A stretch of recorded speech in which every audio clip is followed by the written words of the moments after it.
A Room with a View by E. M. Forster. Chapter 20. The End of the Middle Ages. The Miss Alans did go to Greece, but they went by themselves. They alone of this little company will double Malea and plough the waters of the Saronic Gulf. They alone will visit Athens and Delphi, and either shrine of intellectual song, that upon the Acropolis, encircled by blue seas, that under Parnassus, where the eagles build and the bronze charioteer drives undismayed towards infinity. Trembling, anxious, cumbered with much digestive bread, they did proceed to Constantinople, they did go round the world. The rest of us must be contented with a fair but a less arduous goal. Italiam petimus. We return to the Pension Bertolini. George said it was his old room. "No, it isn't," said Lucy, "because it is the room I had, and I had your father's room. I forget why. Charlotte made me for some reason." He knelt on the tiled floor and laid his face in her lap. "George, you baby, get up." "Why shouldn't I be a baby?" murmured George. Unable to answer this question, she put down his sock, which she was trying to mend, and gazed out through the window. It was evening, and again the spring. "Oh, bother Charlotte," she said thoughtfully. "What can such people be made of?" "Same stuff as parsons are made of." "Nonsense." "Quite right. It is nonsense." "Now you get up off the cold floor, or you'll be starting rheumatism next. And you stop laughing and being so silly." "Why shouldn't I laugh?" he asked, pinning her with his elbows and advancing his face to hers. "What's there to cry at? Kiss me here." He indicated the spot where a kiss would be welcome.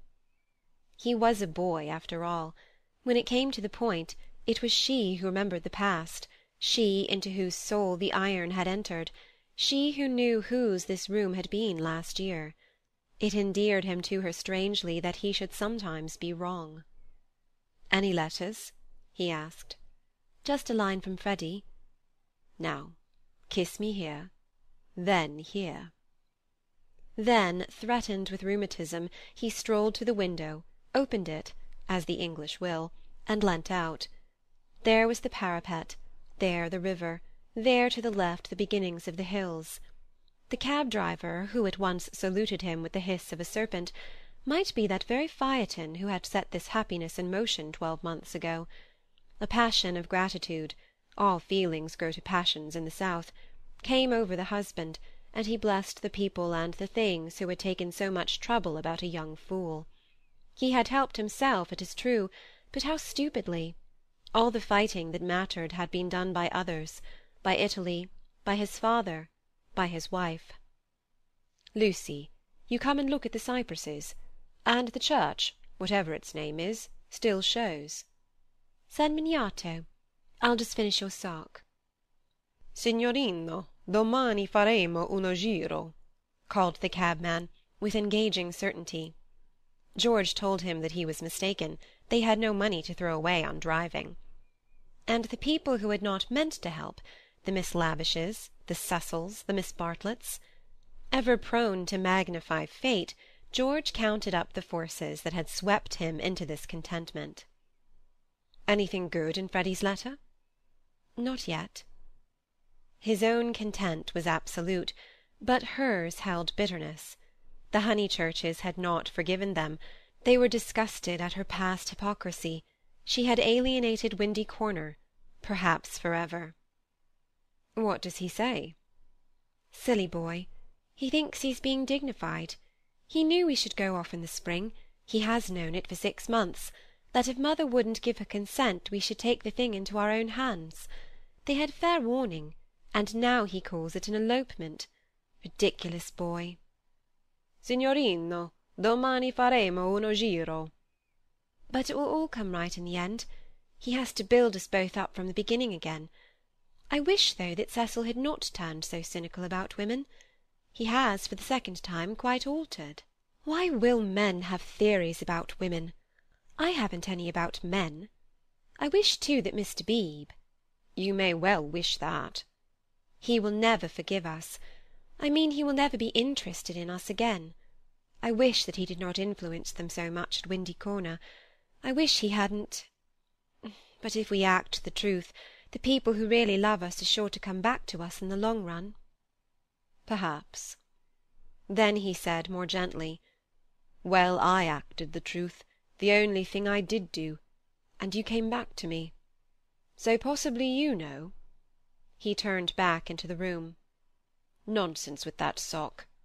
He carried her to the window, so that she too saw all the view. They sank upon their knees, invisible from the road, they hoped, and began to whisper one another's names. Ah, it was worth while. It was the great joy that they had expected, and countless little joys of which they had never dreamt. They were silent. "Signorino, domani faremo." "Oh, bother that man!" But Lucy remembered the vendor of photographs and said, "No, don't be rude to him." Then, with a catching of her breath, she murmured, "Mr. Eager and Charlotte, dreadful frozen Charlotte. How cruel she would be to a man like that." "Look at the lights going over the bridge."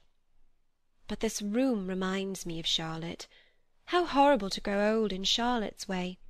To think that evening at the rectory that she shouldn't have heard your father was in the house, for she would have stopped me going in, and he was the only person alive who could have made me see sense. You couldn't have made me. When I am very happy—" She kissed him. "I remember on how little it all hangs. If Charlotte had only known, she would have stopped me going in, and I should have gone to Scilly Grease, and become different for ever." "But she did know," said George. "She did see my father, surely? He said so."